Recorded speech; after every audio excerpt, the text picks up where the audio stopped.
Welcome to Mic Drop, the podcast where relevancy is irrelevant and we don't give a shit about your feelings.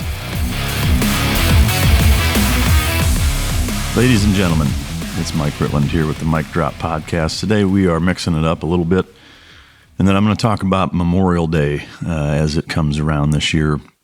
I don't have a guest today. It's just going to be me reflecting on my time in the service, growing up, and the inspirations that I had that led me to military service. And from a big picture standpoint, what Memorial Day both means to me, and I think what it means to this country as from a broad perspective. When I was growing up, I had two grandfathers, just like everybody else, strangely enough, that both of which served in World War II. And I was never, I would say a huge military buff growing up. I had, some interest in history and was certainly fascinated by it, but it wasn't, something that I would say overblown in terms of being into. However, both my grandfathers, most specifically on my mom's side, served in the Navy. He was on a minesweeper, in the Mediterranean that came back. There was a fleet of 98 of those ships, and only 2 of them came home, and he was on one of them. And I remember growing up, I would talk to him as much as I could about it. I was always fascinated more about some of the stories that didn't really have to do with some of the hairy shit that he got into, but just what it was like being on a ship and what it was like back then in this country. And he told me stories of going to Casablanca and pulling into different ports and some of those experiences that that I was always really intrigued by. But as I got a little bit older and I started to realize the depth of what he was talking about and the scale in which that war was fought, it really piqued an interest and kind of turned. I use the light switch moment a lot with dog training and with my experiences with working dogs. But that was really my light switch moment for my inspiration to join the military as I transferred over into that is really kind of understanding the magnitude with which, the service that generation gave. From that point on, it really, got me interested in kind of the grand scale of the United States and what our history is and how our military has evolved over the years and the price that our military has paid. And, to me, one of the biggest travesties, I think, with our generation and subsequent generations is the lack of knowledge that exists as it relates to, our nation's history and specifically the sacrifices that our military has paid.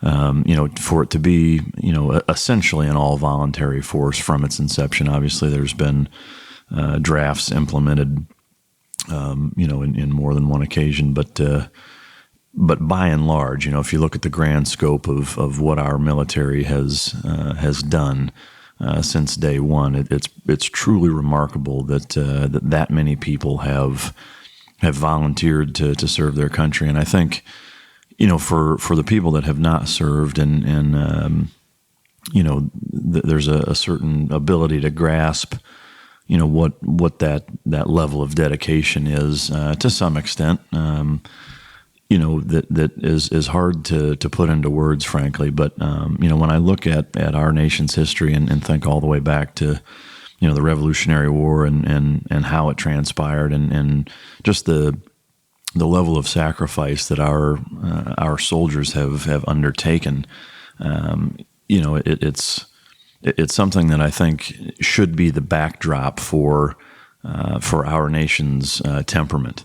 I think that all of us should live our lives, and this is myself included. I don't sit here and pretend to feel that I have more appreciation than anybody else. I don't feel that way.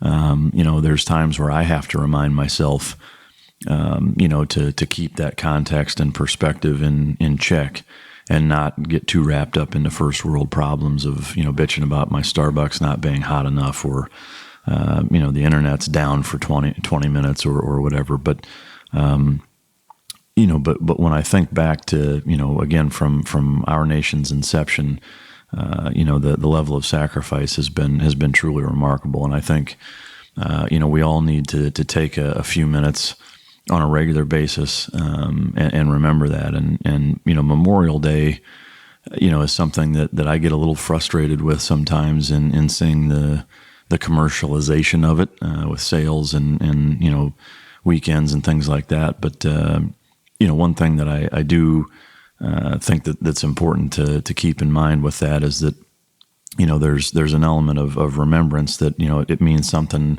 maybe a little different for everybody. And I think, one thing that I would like to offer to veterans out there, because I see it, on a fairly regular basis, is where, a lot of times people get pissed off at, we'll call them civilians, people that maybe haven't been in the service. They get pissed off because they don't know the difference between Memorial Day and Veterans Day and Armed Services Day, and people will say thank you for your service on Memorial Day, and will get shitty with them. And to me, I think it's important to not do shit like that. As veterans, we've got to set a better example, for the type of service that we're talking about. And I know for most, none of us, or for most of us, volunteering to serve wasn't about getting thanked for it, or things like that. The benefits that may come from being able to say that you were a veteran or whatever, is that, that's not what drives most veterans to do it. And so keeping that in mind is that, realize that, people that, if they thank you for your service or, what have you, is that their intentions are sound and come from a good place. And I think it's jacked up to give them a hard time about that.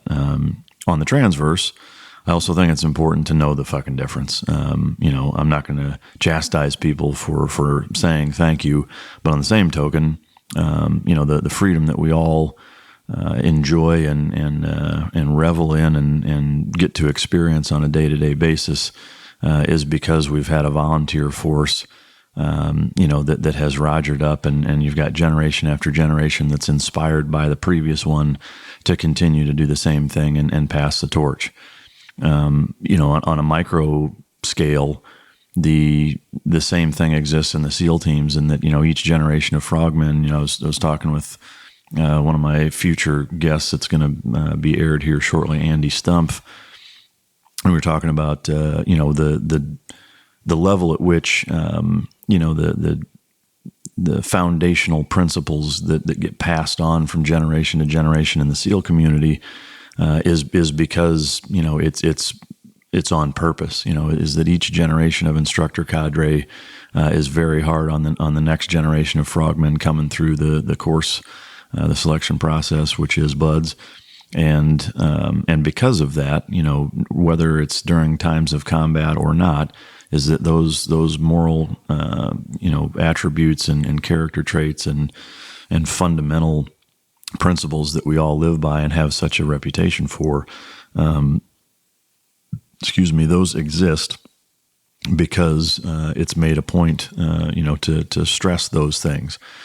And I think that, our nation could take a page out of that book as it relates to giving the next generation, those same type of skill sets when it comes to, the moral principles of service and sacrifice and volunteering. I would recommend for everybody listening that's at a service age or younger to volunteer to serve. It doesn't necessarily have to be in the military. It can be, really any organization, that gives you an ability to say, this isn't about me. This is about helping other people. And whether it's in your own backyard at a local, local community service or on the grand scale of military or anything in between, whether it's Red Cross, whether it's, you name it, by putting somebody else first, it gives you a much different perspective, that the world isn't about you. And I think it's an important lesson that a lot of the coming generations and the existing generations that are in school and high school and even college now seem to be missing. I've been fortunate in having a lot of younger generation individuals come work here or for me or with me in a number of different capacities, and I'm regularly dumbfounded at the lack of historical knowledge and government structure knowledge that a lot of these people have, and to me it's heartbreaking that there's not civics classes anymore, by and large, in high school. We're really getting away from that exact principle that I'm talking about of passing that torch, and to me, it's one of the things that I find myself thinking about on Memorial Day, on Veterans Day, is that when there's such a disconnect in terms of where our nation is at during those holidays and during those times of remembrance, even on Independence Day. The disconnect that exists between veterans and the rest of the folks out there, by and large, to me is a problem. And I think when you look at historically, where our country came from, where it's been, and where it is now, and kind of where it's going, to me that fucking worries me in terms of not having a stress and importance put on the value of serving others and not putting yourself first all the time. The entitled aspects that you see to our society is a problem.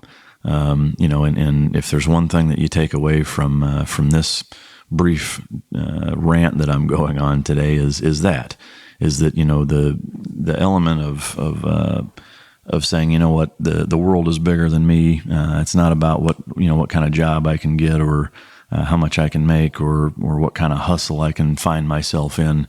It's about making the world a better place, and that's one of the things that I found for me, was one of the most rewarding things that I got out of the military was just a very different perspective. And this Memorial Day, I think it's important to try to understand that perspective of what it's taken, collectively from, back in the mid 1700s, prior to the Revolutionary War, when this landscape and foundation was laid for our country to exist in a manner in which it does today. That didn't happen by accident. That was, an enormous amount of sacrifice and dedication, and people really, laying their ass out to lay the groundwork for what we have today. And I find, it largely gets taken for granted. The thing that I think makes it very difficult is that, kids today, especially, seeing my kids and their friends and what's important to them.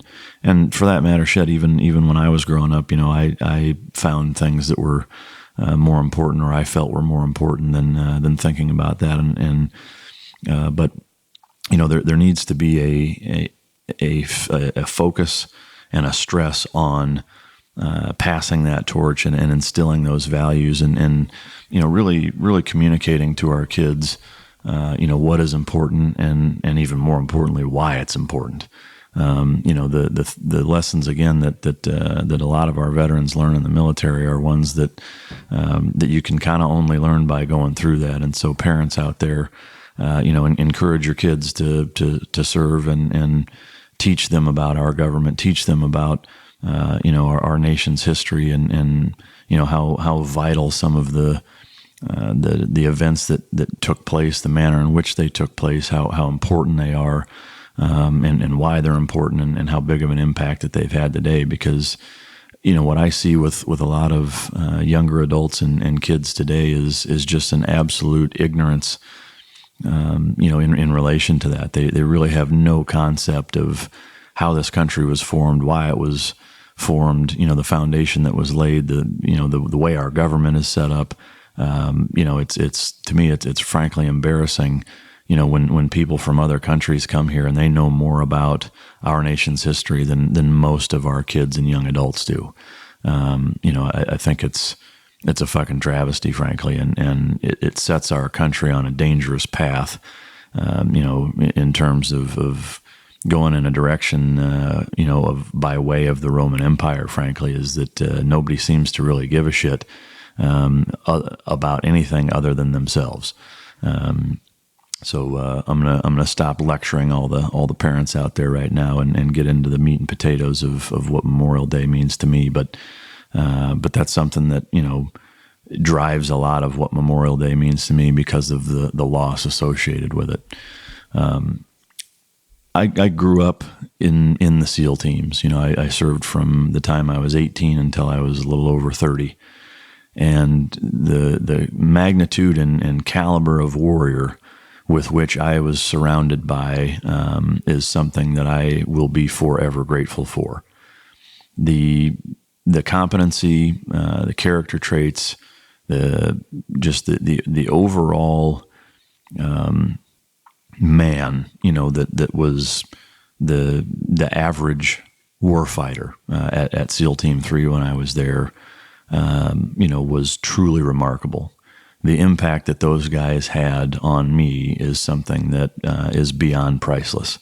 I wouldn't be who I am today. I would be nowhere near I am today had it not been for the tutelage, guidance, mentorship, coaching, and just overall being taken under these guys' wings and shown how to be all of those things. And when I think back, to whether it's guys that I went through training with or instructors that I had or fellow platoon mates, the men that we have lost, and I say men because that's who I served with was men. We didn't lose any women while I was there. So at the risk of everybody getting your panties in a wad because I'm being gender specific, it was fucking gender specific. So deal with it. The men that we lost, and the men that I have known that have been lost are some of the best men that this planet has ever produced. And I feel very fucking comfortable saying that. The loss that those men enact on our society is one that can't really be calculated. These are guys that were husbands, fathers, sons, uncles, nephews. Some of them were even grandfathers. The impact that they had on their families, on guys like me, on the younger generation of warriors, again, is one that can't be calculated. It can't be accounted for.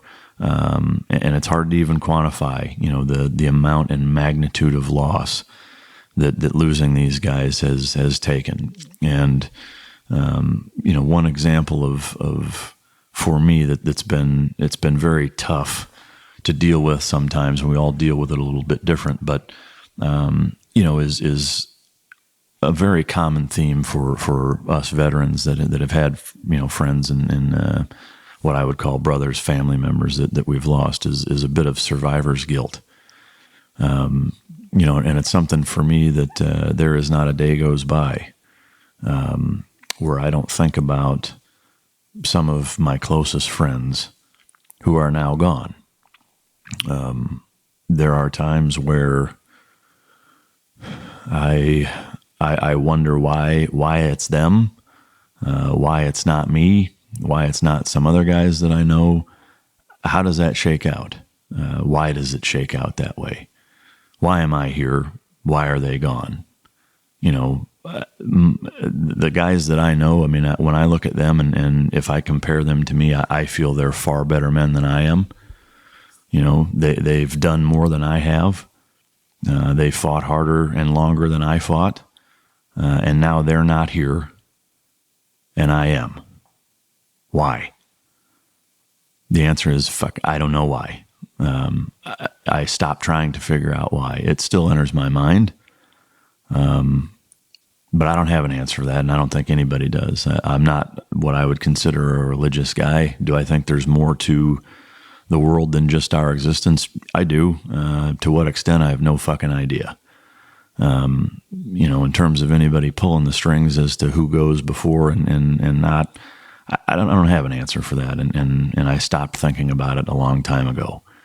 But the guys that are now gone are ones that I want, every day for every fucking American out there listening to remember.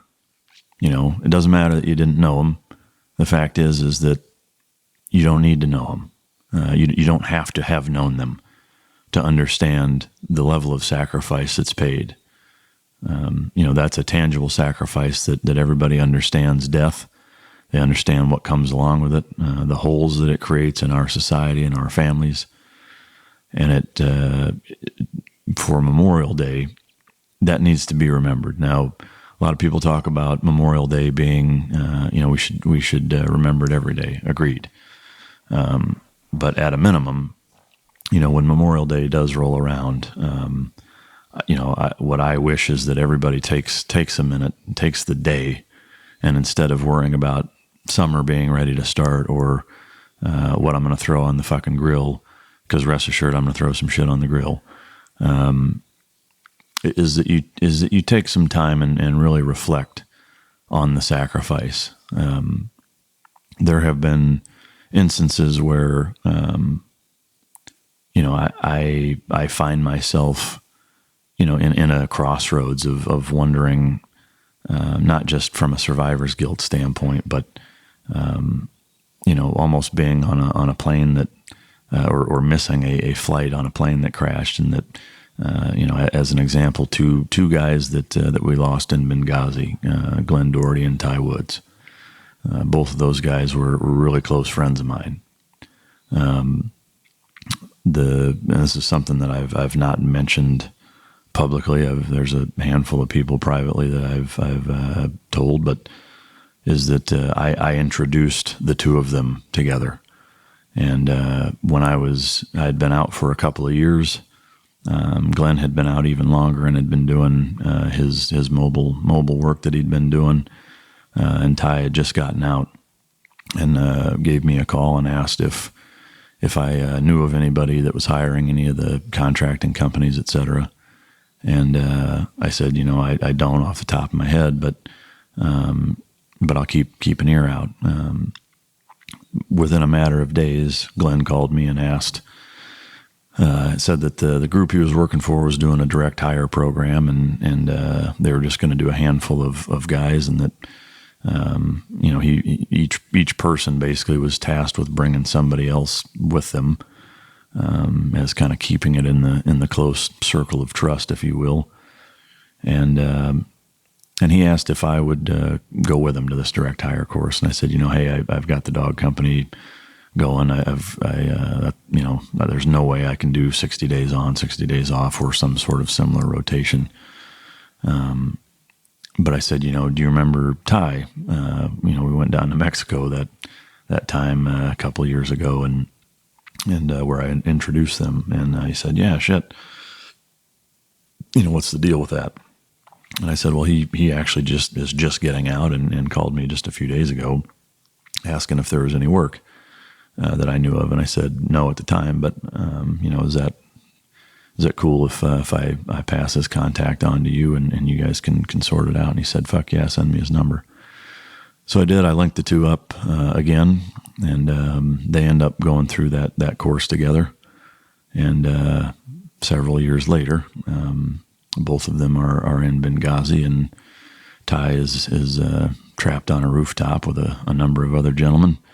And Glenn came in to help fight, and then both of them ended up losing their lives. For me, that's a tough fucking thing to live with.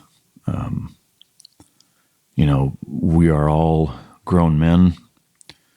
We all make our own decisions, and I even with that, I have a hard time not feeling somewhat responsible for that. Had I gone, would that have been me? Maybe, maybe not. I don't fucking know. But to have been, the person that introduced the two of them and passed that on, and now here we are years later, still living with that. That's a tough fucking thing to swallow. And for me, every Memorial Day, well before then and abso-fucking-lutely since then, it's been something that has been a very, very tough thing for me to live with. I'm not the type of person that gets depressed. I don't have bad days, generally speaking. I mean, some days are better than others, but the one thing I can tell you that I have learned from the amount of loss, and this is whether it's the number of guys I knew on Extortion 17 or Jason Freewald prior to that, Dave Scott, well before that, Tom Retzer, was a platoon mate of mine that was one of the first guys lost in Afghanistan. There are a number of guys that all have taught me the same thing, is that it's, as a human being, it's sometimes I think it's easy for us to feel bad and sorrowful and depressed and essentially feel sorry for ourselves when we lose teammates and men of that magnitude that I feel our society is at a detriment because they're not in the genetic pool, frankly. It's easy to focus on the negative, and myself included. There's times where, again, the story that I just shared is that it's hard not to feel bad sometimes with that. But what brings me back to the table and makes me positive is I put myself in their shoes, and I try to do that with every aspect of my life. Whether it's with dog training, whether it's as a parent, whether it's as a friend, a business partner, whatever, is I try to put myself in the other person's shoes and look at things from their perspective. And I know, had that been me, if I had taken that job and the luck would have panned out that it would have been me as one of the two instead of Ty or whatever, what would I want my fellow brethren and comrades and teammates to do? What would I want them to think? What would I want them to carry on with? And the simple fact is that if any of them were feeling sorry for themselves and being down in the dumps, I would want to reach up and slap the fucking shit out of them, because they're still here and I'm not. And to me, that's the single biggest takeaway that I can think of when it comes to Memorial Day. And I think about, the sacrifice that so many of our nation's service members, and at this point it's a little over 1.1 million service members have given their lives on behalf of this nation since its inception. And every single fucking one of them deserves for us to not just appreciate that, but to take advantage of the gift and the opportunity that we have that they now don't. If there's one thing that we all take away from Memorial Day, my hope is that if you're listening to this, is that it's that. Is that there, have been 1.1 million people who have given their lives and their lives have been cut drastically fucking short so that all of us can sit around and do whatever the fuck we want. Whether it's grilling burgers, whether it's going to the lake, whether it's sitting around on your fat ass watching a movie. Doesn't matter what it is. The fact is that that opportunity has been handed to us. And instead of A, ignoring it, or B, feeling sorry for ourselves because of the people that we have lost, celebrate that shit. I want people to go out and have fun. I don't want you to sit around and sulk and remember. I want you to go out and have fun, but do it being inspired by and appreciative of the people who have given you the fucking opportunity to do it. I hope everybody has a safe and happy, thoughtful, reflective, and appreciative Memorial Day this 2018. Thank you for listening. This is Mike Drop.